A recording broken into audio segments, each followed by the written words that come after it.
Hey everyone, Troa here, back for another update video. This one here is my latest creation. This is the Adamant Industries Corporation 44 Delta Brachium oiler slash underway replenishment vessel. This is my latest project that I submitted for the LSG competition, the subscriber challenge. It didn't win, unfortunately, but it was there. And like such, it is also up on the workshop. So if you guys want to check this out on your own, feel free to do so. It isn't in the survivor world. I copied it over to a creative world so you can mess around with it.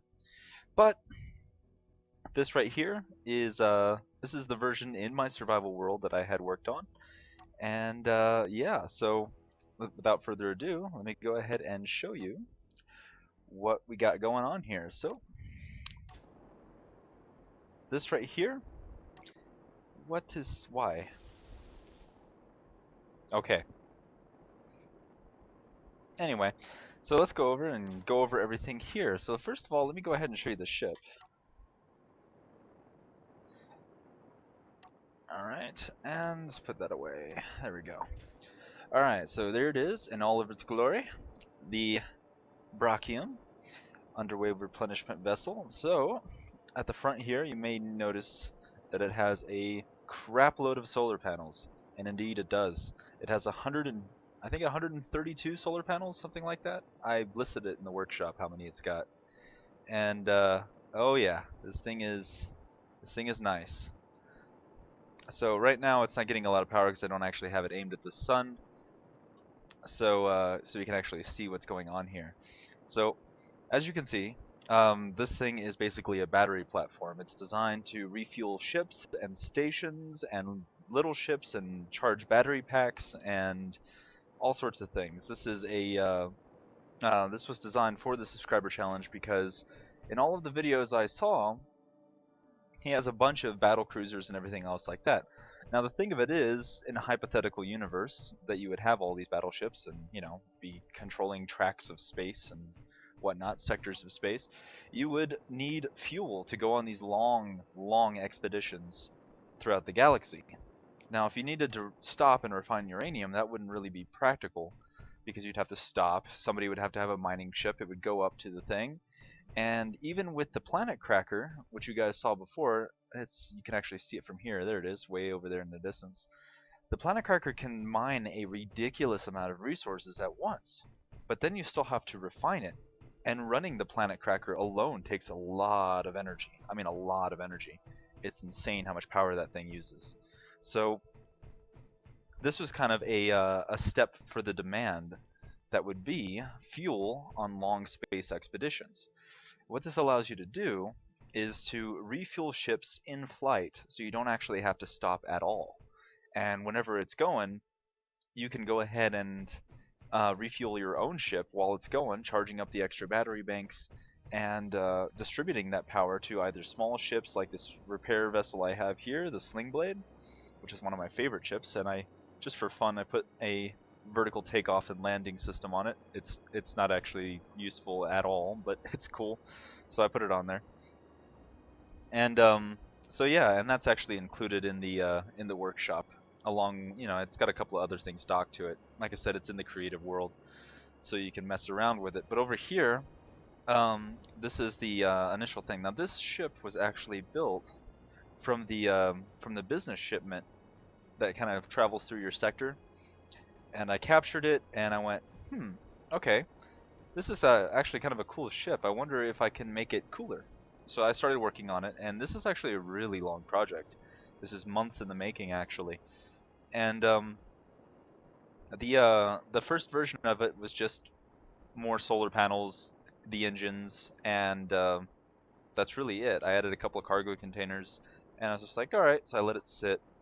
And then after that, I went ahead and added some more cargo containers to it, made it look like a train. I kind of wanted to make it look all grungy and you know, utilitarian in nature and not really well defended. I wanted to make it like a space train kind of thing going on. And then after that, I thought, well, you know, maybe I can make it kind of like into a cargo vessel, like an actual train, you know, and have it where you can, you know, dock and undock cars. So I had, you know, large storage containers that you could undock with merge blocks, and that was cool. but I didn't really like the way it looked. And I wasn't really sure that I actually wanted to go ahead and do that for the actual ship. I kind of thought it was a waste. So after that, batteries came out. When batteries came out, I was like, oh my god, that is what the ship is going to be. So I mean, it already had the solar panels, so I added a lot more solar panels, and I added the glass reinforcement and everything else like that, and put all the batteries on there. Now there are, I believe, 202 batteries on this thing off of memory. I counted it when I put it up on the workshop, so it should have it listed there. But there are like 202 batteries on this thing. There is a lot of batteries, and they're divided up into several sections, so you can have one charging and one discharging and etc. I mean, as you can see right here, one's green, one's blue, and that's just 2 of the sections. I think there's actually 4 sections of batteries. Now, in the event that you don't actually can't actually you know, get enough power from the sunlight alone, I do have backup reactors. So I have the main reactor that's over in the front, but I also have some reactors like this one. So I have the 2 back here in this little area down here, which is one of my little substation areas. And then if you go up here, oh actually, while I'm here, might as well check this out. This is my little, you know, maintenance area for the cargo, so worker can come down here and make sure everything's tidy and connected well, and we don't have any space slugs attached to the bottom of the ship. You know, give me some heat, man. If you guys know where that's from, let me know, cause yeah, hell yeah. Anyway, go back up here, and there's the other reactor up here, the main reactor, and it's a large reactor that came with the ship. Most of the front, this portion right here really hasn't changed much. I added a gun here, some guns there, and some gyros. I took off the connector that was here, and I put it down here on a piston when pistons came out afterward, right before the subscriber challenge deadline. Went into here, and I have one assembler here that you can reach really easily. I have 2 refineries, one on each side. I have a second assembler right there, and then if you go down here, I have a little maintenance area where you can go up and directly interface with the cargo containers, and then I have 4 additional backup reactors. So I have the 4 here, the 2 in the back, so the 6 small reactors, and then the large reactor. All of them are full of uranium, should you need any additional power if the sun isn't actually enough to charge a ship in an emergency situation, or if you have to discharge all of your batteries to power one of the other huge massive capital ships. You can still have a power source of your own to charge them back up. That said, if you go into here, this is the backup bridge that you can jump into, and I don't know why it does that, but anyway, I can go in here and I can actually see the outside of the ship. Now you see these little things that are poking out on the outside and the rear, those are my actual docking bays, if you will. So that's where I would actually connect the ship up to a port and transfer supplies. They are connected to the conveyor system, and everything is interconnected in that regard. So those ones that you see sticking out there, those are actually connected to that system. So I can move materials between ships if I had one trailing behind me, or if I trailed up behind one of the other ships, I could go ahead and insert my lovely proboscis into their butthole and give them supplies as necessary. And like I said, the ship does have refineries and assemblers, so it could be a an efficient way of making supplies and transferring it within the fleet without having to actually get out of the ships and do it by hand or with little transport vessels. And even transport vessels can easily dock to this thing to move those supplies. It's like I said, it's a underway replenishment vessel, so things can actually do that while in flight. Now, if I go into this area here, I can actually go ahead and turn those off. So docking ports, if I reverse them, they all retract. And I think those things are just so cool. Like, that's one of the best additions to Space Engineers in a long time. So after that, if I get out and walk around, I'll show you guys the other bridge, as well as the, in fact, I'll do that now. You know what? Let me go ahead and do this now. So if I go out here, I will show you really the big workhorse of the ship. So in this sense, this is the actual underway replenishment boom that I have. So if I go in here, and I unlock my little lock that I have here, and my other lock, to actually hold it in place, I can move this about. Supposedly, in theory. Why aren't you moving? Oh, okay, yeah, because I'm an idiot. Alright, so that's unlocked, but yeah, there we go. So then I can actually go ahead and move out the boom itself. Now the boom is so, like I said, you can refuel a ship in flight, so you don't have to stop ever. Which means that if your fleet is mobile and has a limitless supply of power, you win. That's simple. So if we go in here, I can actually go ahead and reverse the hinge. I already overridden the seal that I had locking it with the two connectors there. And once I bring it out like this, I can go ahead and actually go here and reverse the piston, which brings it out even further. And I forgot I changed the speed on that, so it's actually pretty quick. But yeah, this allows me to get quite the reach. So I can fuel up almost any ship from this location.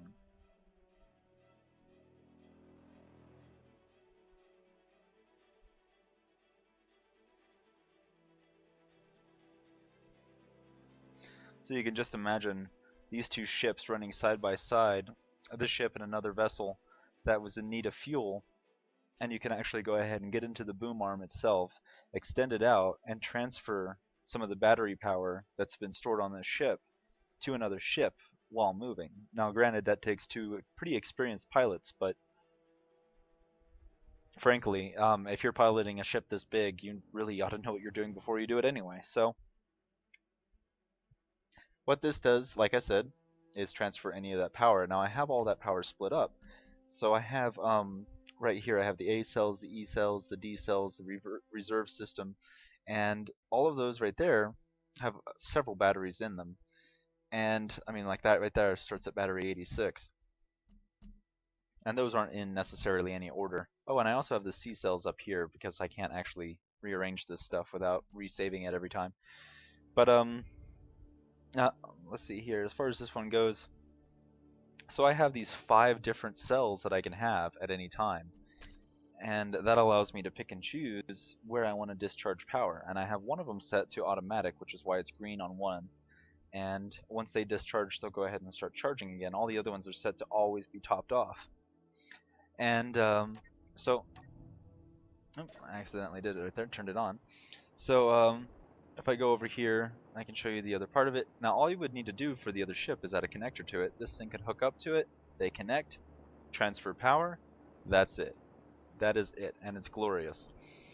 If I go ahead and go over here, these sections right here are so you can actually mount permanent packs that attach to the ship so it doesn't bug out when you're flying around. Because things like the docking here, they can wig out, especially in multiplayer and bash around and everything like that. And again, I mean, these are actually pretty solid, and I've flown pretty fast, but it seems like right when you get to the limit at 104, they start to shake and then can break loose if you're turning. So don't turn at max speed, and there's a warning in the actual thing on the workshop. This ship is actually pretty maneuverable. You wouldn't think it would be because it's so huge and has parts that aren't actually connected to it, but it's actually really maneuverable. That said, let me go ahead and bring you up to the front. Now this area here, the glass is really just a reinforcement system to make it to where they break off in pieces rather than in chunks, and if they're under fire. And over here I have the front proboscis and you know, some stopping forward engines. I have some missile launchers and some Gatling guns, 2 of each. And then inside this actual nodule itself is the gravity drive, which is right up here in the front. And that allows me to turn that on and keep up with the fleet without actually getting in front of it. It's not a huge gravity drive. It won't immediately rip me up to 104. It'll slowly get me there faster with using the engines. It's supposed to be an assistance rather than the actual drive system. So then I go over here and I can show you guys probably my favorite part of the whole thing is if I jump in here I can go over here to the docking, or I'm sorry, the landing bays, and reverse them. And then as you can see, we are moving. And both of these bays can come up to accept incoming fighters and everything else like that. And then they can land and get their get anything that they need as far as get the charging they need. Actually, these aren't connected to the conveyor system. All of these ports up top, they're just there to charge. Like I said, that's the point of this vessel. If you have a small vessel in a fleet, it's probably hooked up to a carrier, so I really didn't see the need to actually put these into the conveyor system. However, any ship can dock with the back, and small ships are much more capable of doing that than the larger ships, so if anybody's going to be able to do it, the small ships can. So for these are really just a place to stop the ship, charge it in flight without having to worry about the other ship that might be, you know, low on power, and the last thing it needs is something else sucking power out of it. And that's where you can go ahead and get these. So if I go in here and disconnect, and then turn on my, oh, wrong button, there we go, turn these on. And then this is another little cool thing. Again, those little vertical takeoff and lift systems. If I go ahead and reverse the rotors, those engines pivot down, and then go ahead and go into this area here and turn them on. It immediately goes up like that, and just give it a little extra, and away we go. Turn on the dampeners, and then from here I can actually reverse the rotors if I wanted to be fancy and take off as such. It's really cool. Really simple system, and it's really more just for the cool factor. They are completely useless otherwise. But yeah, I thought it was cool. So if I go in here and turn these off and then rotors reverse, I can go ahead and dock back with the ship, no problem.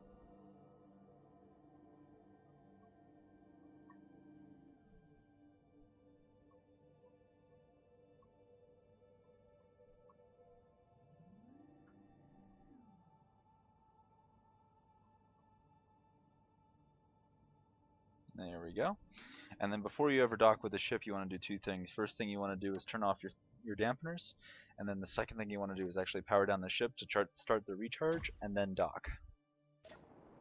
After that, you can go ahead and you can lower the docking bays themselves, or the landing bays, and then they actually go ahead and pivot back down. Really cool system. I like it, and it gave it kind of a use for these node cells that I have out here on the side with the engine placement.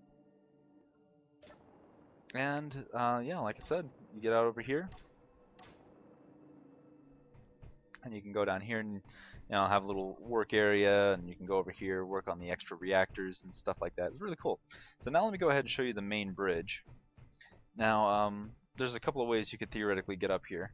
The first way is the quote-unquote ladder. That doesn't work, but yeah, it's there. And then you can go around over here and get up on the stairway that are on the sides. Now the back actually here has a little place where you can go and walk around it, which is nice. You get over here to your ships, and if we go over here into the actual bridge, there's the gravity generator. Go over here, this is the actual bridge itself. Now if I go over here, I can choose to drive like an American or like a Brit, depending on which one I want. And I have some extra storage containers right here that you can get to from the inside of the cockpit area, so you can grab a gun or anything like that if you need to. And then I have this little escape hatch here, alright, that you can get rid of and actually have an emergency exit of the ship if you need it. And then I have I like having the pipe exposed here so you can see it. And then I have the kind of a bunk bed system here where you have a ladder to get in. And then you have the upper deck itself, where you can go up here, and there's a few seats here. You can kind of sit down and watch the world go by. Worlds, quote unquote, or asteroids, because we don't have worlds. But anyway, go over here. I have a couple of medical bays, and I have the rear little docking, in-flight refueling kind of thing going on. And yeah, so we can do all that from here. And that's really it. That's really it, guys. So let me know what you think. Like I said, this was entered for the LSG subscriber challenge, so it is on the workshop. If you guys want to check it out, go ahead and look me up. I go by Troa Barton 03 on Steam, And if you guys need anything on there, there will be a link in the description. Go ahead and go check it out, have some fun with it. Tell me what you think. Leave a like, comment, subscribe, and if you guys want to see me build anything, let me know. Other than that, thanks for tuning in, guys, and I'll see you later. Peace.